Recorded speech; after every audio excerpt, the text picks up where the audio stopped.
байх юм уу? Бид одоо архитай л тэмцсээр байгаа л архины татварыг нэмж үзлээ, онцгой татварыг одоо нэмж үзлээ.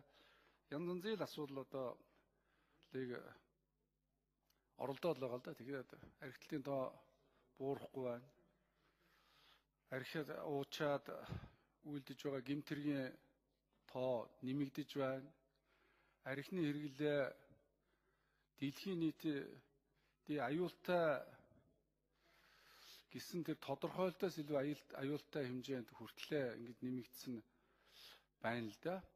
Тэгэхээр ингээд үзэхээр бол Дорилгожил сайдын хэлсэн саналтай нэг юм байна. Энэ нийгмийн асуудал болчиход байгаа юм аа. Тэгэхээр бид одоо архитай тэмцэх юм уу? Эсвэл ажлын байр бий болох асуудлыг ярих юм уу? Энэ архитектийн чи яг язгуур нь одоо яг юунаас нь болоо гэдэг агуулгаар нь их өргөн утгаар нь бол ингэж авч хэлцэхгүй болохгүй байна. Түрүүн ингэж болохгүй гэж хэлээ. Энэ ер нь бол энэ асуудлыг чинь асуудал болгож ингэж ижүүрнээр нь авч хэлцээд ажлын байр үнэхээр байхгүй бол ажлын байр нэмэгдүүлэхэд бол бид юу хийх ёстой юм бэ? Ажлын байр нэмэгдүүлснээс болоод нэмэгдүүлсний үр дүнд хичнээн хэмжээний архитал буурав. Гэх мэтлэнгээр ингээд энэ сөрөг эерэг харьцуулалтаар нь явуулахгүй бол одоо яг бай зүгээр бид ингээд ярихад бол их сайхан бараг л төвлөрлийг бууруулад орон нутагт зөвшөөрлийг өгч байгаа. Орон нутагч яг үнэндээ хөдөө орон сумын иргэдийн хурлын төлөөлөгчдийн тийм дотор архины дэлгүүртээ хэдэн төлөөлөгч байгаа бол гэдэг судалгаа гаргасан болов. Ер нь энэ архины зөвшөөрөлтөй дэлгүүрүүд, архины зөвшөөрөлтөй газрууд чинь дарга нар орон нутгийн нөхдүүдийн өдөр хамааралтай нам өвсөлтэй холбоотой хүмүүс ингэж гарч ирээд харин ч тэнд чинь тусгай зөвшөөрлийн онцгой эрхийн өөрсдөө нөхдүүд өгс авилгалын гол үүсвэр болчих юм болов гэсэн тийм зүйл бодогдож байна л да. Зүгээр одоо бол орон нутагт эрх мэдлийн шилжүүлнэ гэдэг орон нутагч одоо эрх мэдэл нь шилжчихээр яг энэ асуудлыг одоо үнэхээр хариуцлагатай хандаж чадах юм болов?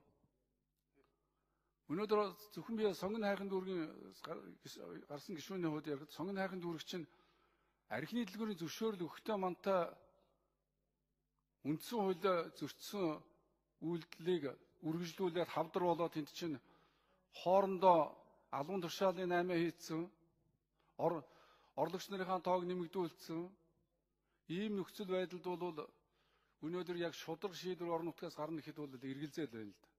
Ерөнхий зүгээр харж байгаас төвлөрийг саалруулах янз янзын агуулгаар ингээд үзэх юм бол зөв юм шиг яриад байгаа мөртлөөсөө бодит амьдралаар тийм биш шүү дээ.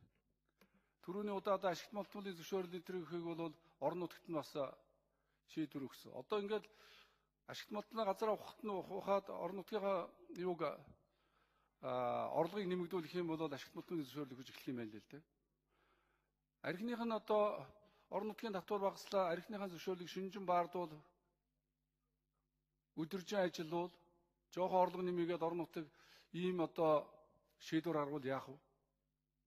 Орон нутаг тийм учраас бол би бол энэ хуулийг энэ ер нь архит нь согтуурахтай болон энэ нийгмийн өмнө тулгарч байгаа энэ асуудлуудаа бид ижүүрнээр нэг авч ярилцаж энэ хуулийнхаа гам болвол жоохон ижүүрнээр ярихгүй бол одоо ингээд нэмэлт өөрчлөлт оруулаад ирнэ. Дараа нь дахиад нэмэлт өөрчлөлт оруулах санал гарна. Одоо татварын асуудал тэгээ сая спиртийн одоо тэхийн хэмжээг бууруулах асуудал тэргээл ингээд нэг мөнхийн архины сэдвтэй яриа болно л доо. Тэгээ арх авилгал хоёр бол ард түмний өмнө ярихад их магадгүй улс төрчтэй бол сонирхолтой сэдв байж магадгүй.